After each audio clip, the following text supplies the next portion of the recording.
Hi, my name is Ben Lander, and today I'll be talking about the controversial Gillette, the best men can be advertisement, which was posted on the 14th of January 2019.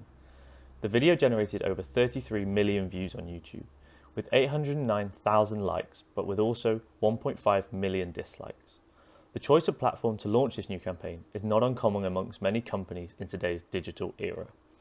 Gillette know that YouTube will attract the largest numbers of people watching, with 2 billion monthly active users. It provides the perfect stage to launch a new identity and movement within the brand.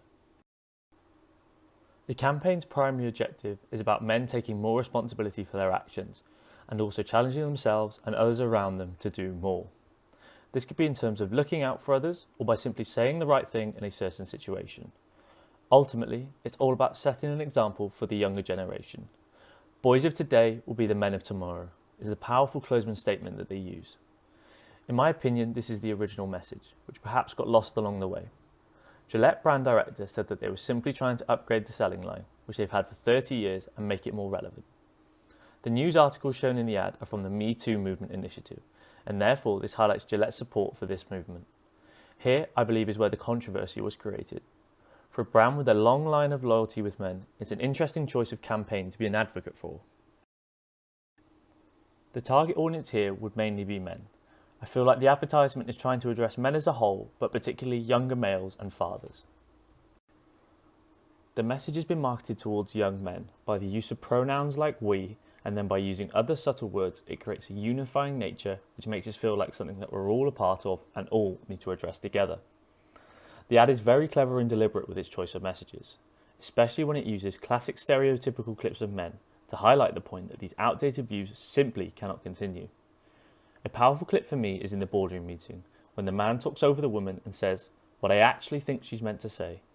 This belittling of women is a classic example of the patriarchal working world that still exists to some extent today. So the ad itself uses actual news reports of sexual harassment charges that are being committed by men.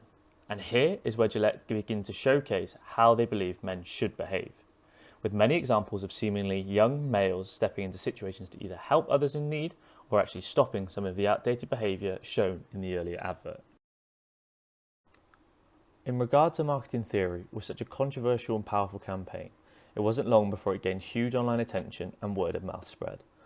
Lots of backlash came from the ad, with celebrities such as Piers Morgan tweeting, "I've used Gillette razors my entire adult life, but this absurd virtue signalling PC guff may drive me away to a company less eager to fuel the current pathetic global assault on masculinity. Let boys be damn boys, let men be damn men." In terms of signalling theory, it solely depends on how you perceive the ad. Piers sees it as Gillette trying to appease the people and conforming to certain pressure groups, which he calls virtue signalling, whilst others such as journalist Andrew Street say this is exactly the type of thing we need to help remove toxic masculinity from our society. I believe this is a classic case where a campaign had gone viral and the brand had simply lost control over the original message. The problem created by this advert was that some men felt the advert was portraying all men as toxic, and others felt it was stripping them of their masculinity. When a few big names jump onto this view, it often creates a large following because of the power of influencers and their religious fan base. Gillette should have been clearer about the message they were sending, and it may not have created as much backlash. However, this could have been part of the plan all along, to create talk about the brand. Although, with growing concerns around mental health and increasing suicide rates in young males, adverts like these send strong messages that men don't have to conform to this stereotypical masculine behaviour, and they have the power to influence a generation. For the purposes of this campaign, Gillette have actually changed their own slogan from "the best a man can get" to "the best men can be." The change of wording was an attempt by Gillette to express how concerned and passionate they are about males maximising their potential. Another key strength is that Gillette just uses the ordinary man. There's no use of celebrities, highlighting how Gillette relates to the everyday man, and this campaign isn't about pushing the product, it's about the message. I think people feel that Gillette, a large corporation with ethical responsibilities, should have a voice. However, it shouldn't be getting involved with such controversial issues, and some people took a particular offence that a shaving brand is labelling them as toxic.